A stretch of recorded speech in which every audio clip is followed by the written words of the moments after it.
이제 지난주에 이제 7과 저희들이 시작을 했죠. 굉장히 중요하다고 말씀드렸는데 세 가지 이제 시험의 용어가 성경에 나와 있다. 86페이지죠. 첫 번째 실현, 입증 이런 뜻이 있고, 두 번째 도전 혹은 격동 이런 의미가 있고, 세 번째 유인 혹은 유혹 이런 의미가 있다.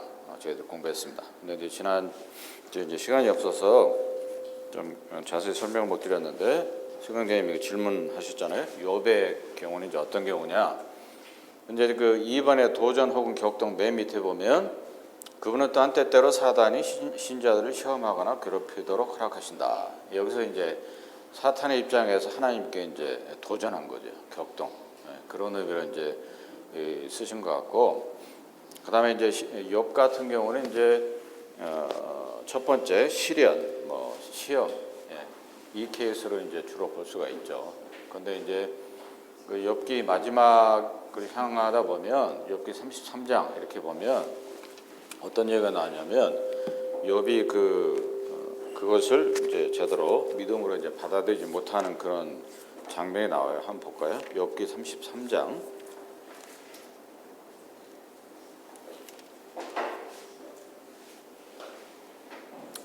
33장 그 9절 보면 이렇게 하울링이 나는구나. 33장 9절 보면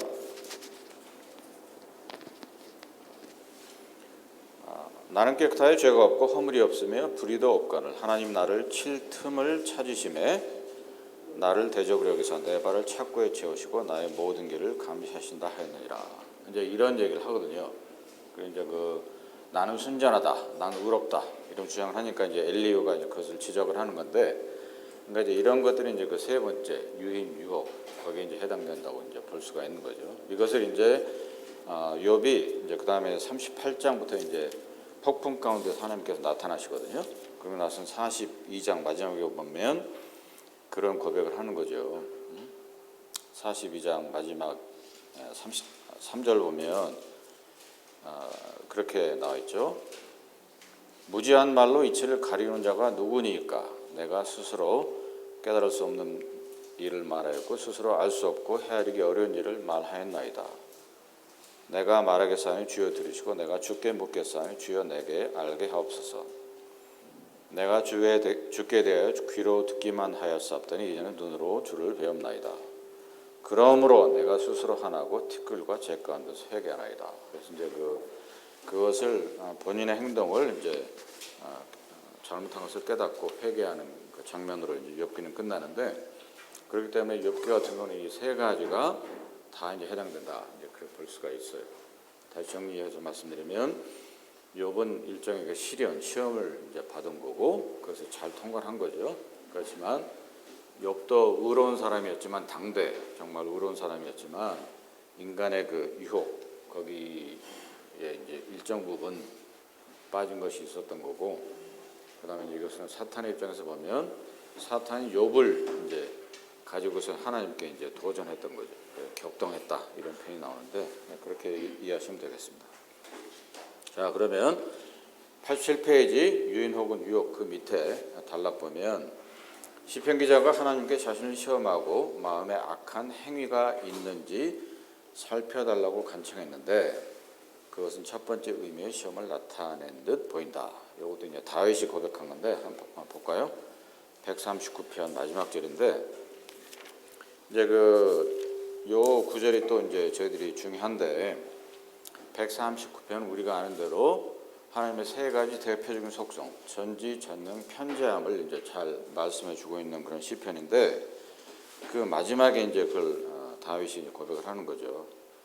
하나님의 그 전지, 전능, 편재하심을 잘 깨닫고 내가 아나이다 하면서 23절에 보면 이렇게 기록하고 있습니다. 하나님이 나를 살피사 내 마음을 아시며 나를 시험하사, 이렇게 나오죠.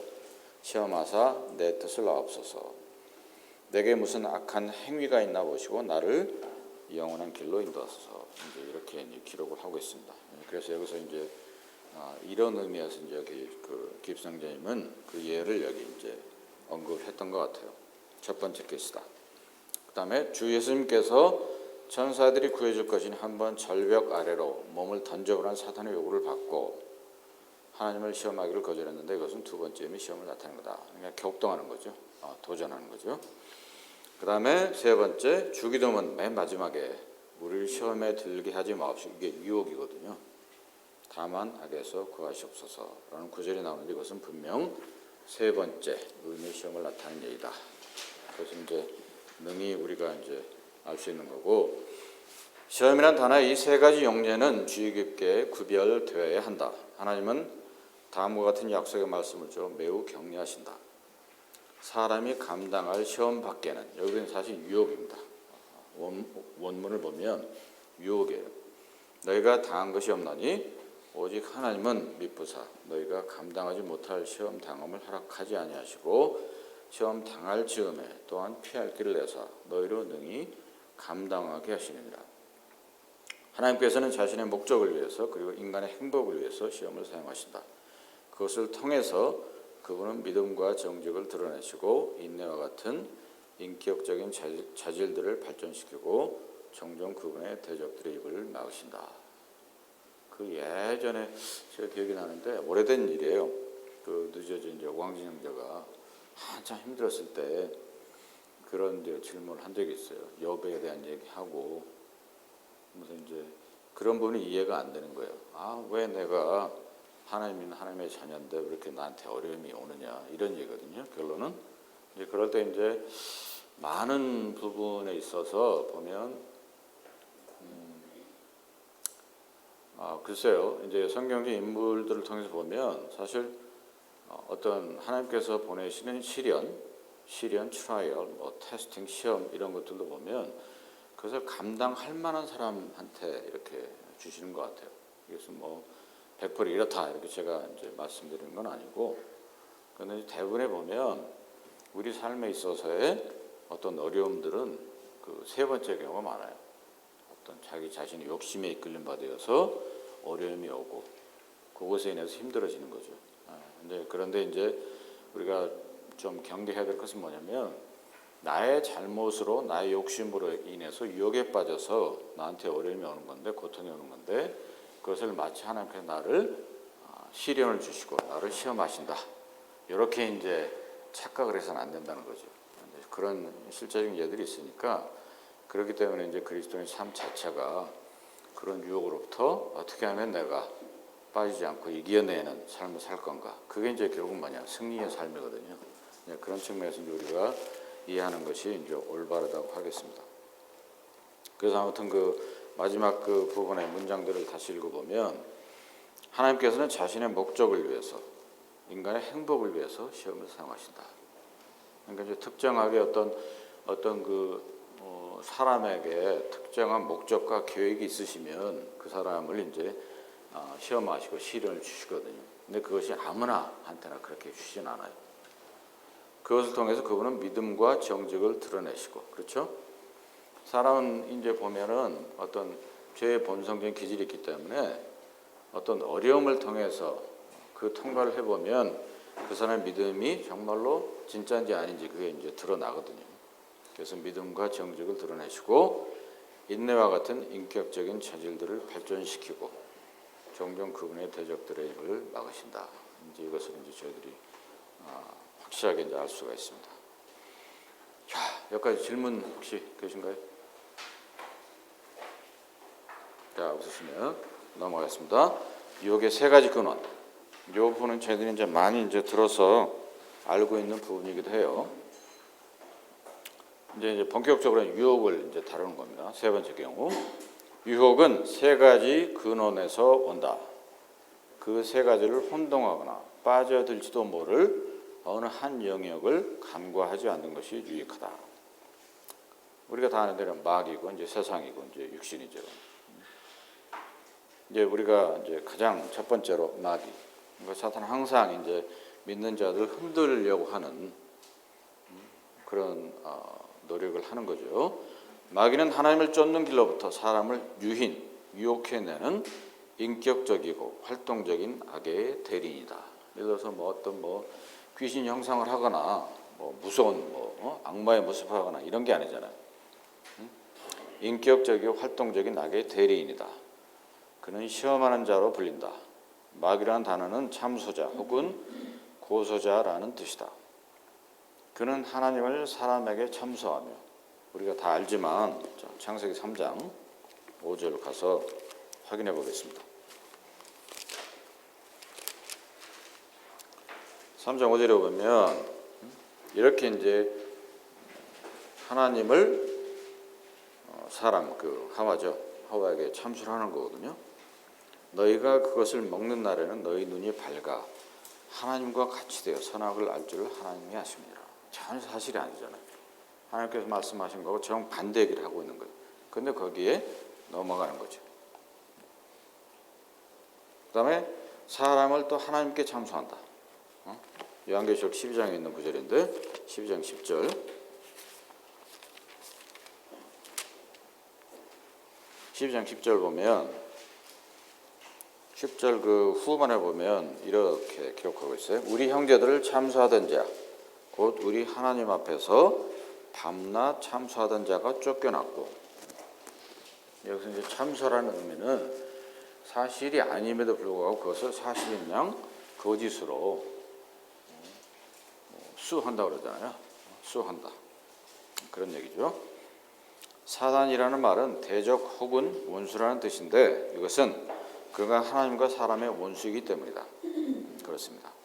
이 악의 기원은 에스겔 18장, 이사야 14장에 제시되어 있다. 그래서 이제 에스겔 18장하고 이사야서 14장을 이렇게 기억하셔 갖고 이 장절을 기억하셔서 누가 이제 그 사탄의 존재에 대해서 물으면 그걸 피셔서 이렇게 교제하시면 좋겠습니다. 마귀는 하나님 말씀에 대해 의심을 던짐으로써 의심을 하도록 만드는 거거든요. 사람을 육체적, 정신적으로, 영적으로 압박함으로써 그렇습니다. 자, 사도행전 10장 보면 그 예가 나와 있죠. 10장 38절.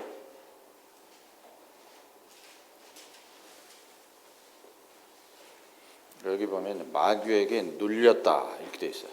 그래서 oppression이라는 단어를 쓰는데 영어에서, 그러니까 눌렸으니까 꼼짝 못하도록 하는 거예요. 꼼짝 못하도록. 그러니까 눈과 귀를, 그다음에 영성을 다 가려가지고 눌려서 있는 거죠. 그래서 육체적, 정신적, 영적으로 압박한다. 파괴자라는 뜻을 지닌 아볼로온, 아바돈이라는 이름에 걸맞은 파멸의 길을 남김으로써 활동을 한다. 이 치명적인 활동은 인간에게 그 영혼을 잃게 하는 영향을 미칠 수 있다. 이제 고린도에서도 보면 그 하나님의 영광을 아는 그 예수 그리스도에 있는 얼굴의 광채를 보지 못하게 한다. 그 밑에 또 이제 거짓 선지자, 교직 교사들의 경고도 이제 하고 있는 것을 볼 수가 있죠. 자, 그 첫 번째고 유혹의 세 가지 근원이. 그다음에 두 번째, 세상. 이제 성경에서 이제 세상이라고 이제 언급되어 있는데 이것이 사실 세 가지 의미를 가지고 있어요. 전에 제가 이제 요한일서 말씀 교재 드릴 때 설명을 드렸는데, 세상이라고 표현된 단어는 세 가지인데, 하나는 그냥 이 지구예요. 우리가 사는 지구, 땅덩어리, 이것을 의미할 때가 있고, 또 두 번째로는 이 세상 사는 모든 사람들을 의미할 때가 있어요. 근데 이제 여기서 말하는 세상이라고 하는 것은 세상 조직을 얘기하고 있는 거예요. 세상 시스템. 그러니까 이제 악한 세력이 잡고 있는 그 세상 조직, 이것을 이제 통상적으로 이 유혹에 관련한 세상이라고 볼 수가 있습니다. 그래서 첫 번째 문장에 보면 세상은 하나님을 저버리고 그 영역으로 들어오도록 유도하는 일체의 불경건하고 유혹적인 영향력들을 가리킨다. 이제 통틀어서 이제 세상 이렇게 설명을 하고 있는 거죠. 여기서 말하는 세상과 지구 혹은 그 거면을 뜻하는 세상을 혼동해서는 안 된다. 악한 세상 조직은 사단을 그 왕 혹은 지도자로 섬기고 있다. 이제 그 요한복음 12장, 에베소 2장 잘 나와 있고요. 이 조직은 엄마 품의 아기와 같이 사단의 보호 안에 있다. 세상과 버탄다는 것은 하나님과 원수가 되는 것이다. 신자들은 그곳에 살고 있다는 의미에서 그 안에 있지만 그 속에 참여하거나 동화되지 않는 까닭에 그것에 속해 있지는 않다. 요한일서에도 이런 표현이 있거든요. 요한일서 2장에 있는데 거듭난 사람들은 세상을 이겼다고 선포되었다. 이제 그리스도인들은 그래서 세상에 사는 거죠. 이 땅덩어리. 그리고 이 세상 조직 가운데 살지만 그것에 속해 있지 않다. 이것이 이제 굉장히 중요한 거죠. 만약 그 세상 조직에 불합리하고 불공정하고 불정직하고 불순한 이런 세상 조직에 동화되면 사실 하나님의 자녀로서의 올바른 삶을 이제 살아갈 수가 없다 이런 것입니다. 또 한 가지 이제 그 세상의 유혹 근원에 대해서 좀 저희들이 또 조심해야 되는 건 뭐냐면 그 획일적으로 그러니까 지로완이라고 그러잖아요. 0 아니면 1. 그러니까 획일적으로 생각해가지고 어차피 세상은 사탄의 영향력 하에 있으니까 세상에 있는 모든 것은 악하다. 그래서 우리가 세상에 있는 어느 것에서도 우리가 뭐 시간이나 노력을 할 필요가 없다. 뭐 예를 들어 공부라든가 학생이면 직장인이면 뭐 잡이라든가 이제 그렇게 생각하면 하는 것은 또 잘못입니다. 그렇게 이제 말씀하고 있지는 않아요. 전반적으로 성경의 가르침은 이 그리스도인이 본이 되는 삶을 살고 간증을 보이고 누구보다 열심히 살고 정직하고 공정하고 순전하고 이런 삶을 통해서 예수 그리스도를 전하도록 이렇게 하나님께서 말씀하고 있거든요. 비록 우리가 속한 세상 조직이 악하다 할지라도 그랬더니 그것은 이제 저희들이 잘 구분해야 되는 거죠. 근데 이제 그런 면에서 이제 좀 저희들이 이제 경계를 해야 된다. 세 번째, 육신. 사실 이제 어떻게 보면 이 육신이 가장 이제 큰 영향력을 미쳐요. 이게 이제 뭐 이 육신이 마귀하고 결합되거나 또 세상과 결합되거나 또 마귀와 세상과 또 더블로 결합돼서 이렇게 이제 어려움들이 생기는데 유혹이 오는데 사실은 그 본질적으로 보면 육신으로 인한 그 유혹의 근원이 사실은 가장 뭐라 그럴까요? 주되다 그럴까? 크리티컬하다 그럴까? 이제 그렇게 볼 수가 있죠. 육신은 성경에서 세 가지 다른 면으로 표현되어 있다. 여기도 마찬가지입니다. 그러니까 육신이라고 이제 성경에 그 단어가 나오는데 플래시거든요. 근데 이것도 이제 세 가지 의미를 문맥상으로 우리가 가지고 있다고 보면 돼요. 첫 번째, 인류 전체를 가리킬 때도 쓰이고, 그 다음에 인간의 그냥 몸이에요. 그러니까 물리적인 몸을 가리킬 때도 쓰이고, 그런데 여기서 메인 포인트는 뭐냐면 하나님이 정하신 적절한 한계를 벗어난 탐심이나 정욕, 이것을 이제 성경에서 그 유혹에 관련된 육신의 의미가 되겠습니다. 다시 보면 하나님이 정하신 적절한 한계를 벗어난 탐심이나 정욕, 이것이 이제 육정이라고 하기도 하고, 그렇죠? 육신의 정욕 이렇게 얘기하잖아요. 그것을 이제 유혹에 관련된 육신의 정이라고 보시면 됩니다. 물론 여기서 말하는 육신은 세 번째다. 육신의 지배를 받는다면 우리의 본능은 적절한 한계를 뛰어넘게 된다. 예를 들어 성생활은 결혼 관계 안에서는 합법이지만 그 관계 밖에서는 음행이다. 몸의 필요를 채우기 위해 먹는 음식도 지나치면 비만을 초래하는 탐식이다. 그렇죠?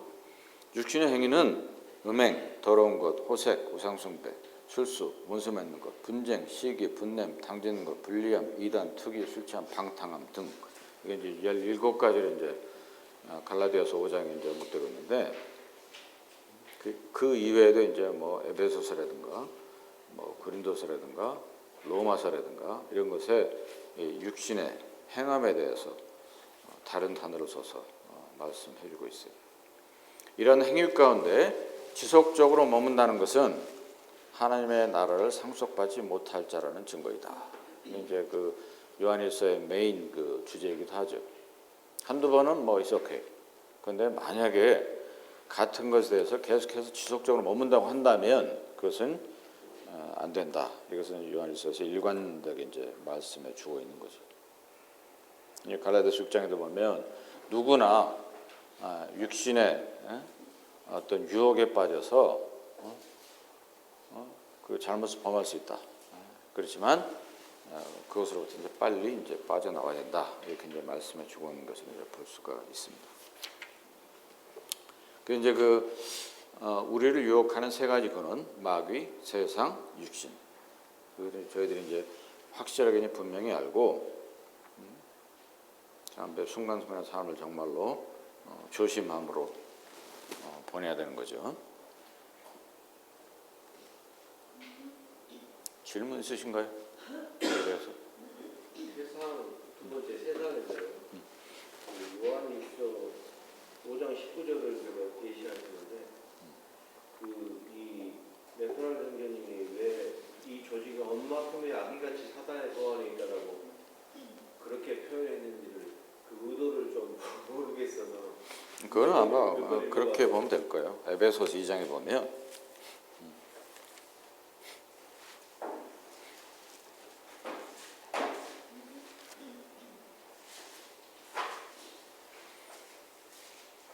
에베소 2장 2절을 보면 그렇게 되어 있죠. 그때 너희가 그 가운데서 행하여 이 세상 풍속을 쫓고 공중의 권세 잡은 자를 따랐으니 곧 지금 불순종의 아들들 가운데서 역사하는 영이라. 그러니까 이제 보면 성경은 둘 중에 하나잖아요. 하나님 기준으로 봤을 때 인간은 뭐냐면 둘 중에 하나예요. 두 가지 카테고리 중에 하나인데 뭐냐면 죄인 아니면 구원받은 죄인. 둘 중에 하나입니다. 중간이 없어요. 그러니까 이제 구원받지 않는 사람은 무조건 죄인이에요. 죄인인데 그 죄인들의 영을 통제하고 있는 그 영향력은 누구냐? 사탄이거든. 눈에 그 뜻은 알겠는데 사실 우리가 이제 엄마 품에 아기같이 한다면 이게 굉장히 긍정적이고 좋은 이미지의 그런 표현이잖아요. 근데 이제 사탄의 어떤 악함을 얘기하면서 그 엄마 품에 아기같이라고 하니까 약간 평온하다 이런 얘기. 예, 너무 평온한 어떤 표현으로 쓰신 게 아닌가 하는 약간 그거에 그런 질문은 주임나라에 계신 진깁 형제님한테 물어봐야 될 것 같은데. 제가 썼으면 그렇게 안 쓸 수도 있겠죠. 근데 이제 아마도 이렇게 쓰신 것은 그만큼 이 세상 조직이 그 사탄의 어떤 그 통제하에 보호하에 계속해서 이제 악함으로 가고 있다. 이것을 강조하기 위해서 그렇게 쓰신 게 아닌가 그렇게 보여지네요. 그렇잖아요. 세상은 그 아담과 하와 이후로 지금까지 그 악함은 변함이 없어요. 그 당시에 그 사람의 본성과 지금 사람의 본성과 똑같다고요. 똑같아요. 역사와 시대가 다를 뿐이고, 그리고 이제 그 디모데 후서에도 보면 세상은 점차 악해져요. 이걸 우리가 막을 수가 없어요. 막을 수가 없다고. 전체적인 어떤 그 세상에 흘러가는 흐름 보시면 알잖아요. 많이 다르잖아요. 옛날 우리 20대 때, 30대 때하고 지금하고 많이 달라요. 많이 좀 점점 더 이제 악한 방향으로 가고 있는데, 다만 이제 그렇다 할지라도 우리가 이제 견지해야 될 바른 자세는, 그렇다 할지라도 우리를 땅에 남겨두신 이유가 있잖아요. 남겨두셔서 그리스도의 대리자로서 할 일을 하라 이렇게 말씀하신 거니까. 그래서 이사야 때인가요? 그 바알에게 무릎 꿇지 않은 7,000명을 남겨두셨듯이 그런 거죠. 그런 면에서 우리가 늘 이제 우리 자신들도 그렇죠. 마귀 세상 육신으로부터 유혹이 와요. 저도 이제 그런 거 이제 매일같이 느끼며 사는데, 중요한 것은 이제 우리가 어떤 우리 안 내재적인 성령의 능력으로 이런 것들을 이겨낼 수 있으니까, 성령의 점점 더 충만함의 삶을 살게 되면 이런 쪽으로부터 점점 더 우리가 멀어질 수가 있는 거죠. 그것이 이제 중요한 게 아닌가 생각이 듭니다. 자, 그러면 질문 없으시면 기도하고 마치겠습니다. 아버지님 감사드립니다. 참 저희들에게 정말로 새 사람을 주셨고, 참 예수 그리스도께서 저희들의 주인이 되시는데, 시시때때로 몰려드는 이 사단과 세상과 육신으로부터는 그 유혹을 저희들이 잘 물리치고 매일 참 승리하는 삶을 살아갈 수 있도록 도우시길 원합니다. 예수님 예배관 함께 하시고 모든 영광 또 경배를 취하시옵소서. 인도하심에 감사드리옵고 존귀하시고 살아계신 예수 그리스도로 감사하며 기도합나이다. 아멘.